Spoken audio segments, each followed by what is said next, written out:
in the hidden village of Daigakyur. Strength wasn't measured by swords or secret jutsu. It was measured on the mat. For generations, the greatest warriors in the village trained in the ancient art of combat. Wrestling, a brutal mix of speed, balance, leverage, endurance, and pure toughness. Massive arenas stood where training grounds used to be, and every kid dreamed of one day becoming a legendary state champion. Among those kids was a loud, fearless boy named Ethan Daigle.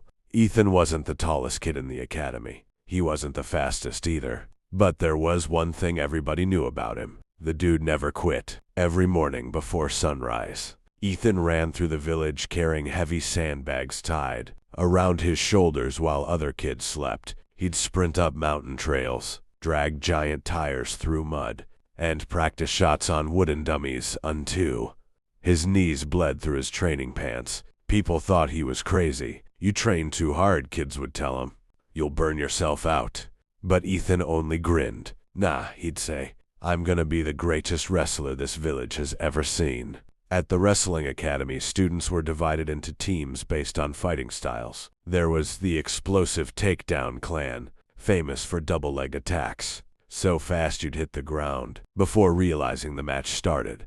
There was the Iron Grip Clan, wrestlers whose hand fighting felt like getting grabbed by a bear trap.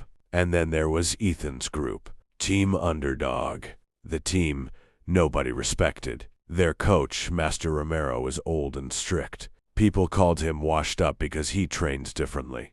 Instead of teaching fancy techniques, he focused on discipline. "Conditioning wins wars," he always said. The other teams laughed at them constantly, especially Cade Ryuma. Cade was the top wrestler in the academy, undefeated for 3 years straight. He came from a famous bloodline known for producing national champions. His entrances were legendary. Crowds screamed his name every time he walked into an arena.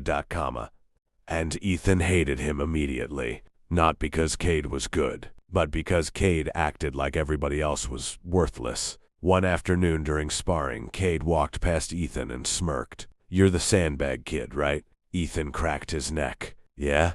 And you wrestle like a wet noodle." The whole gym burst out laughing.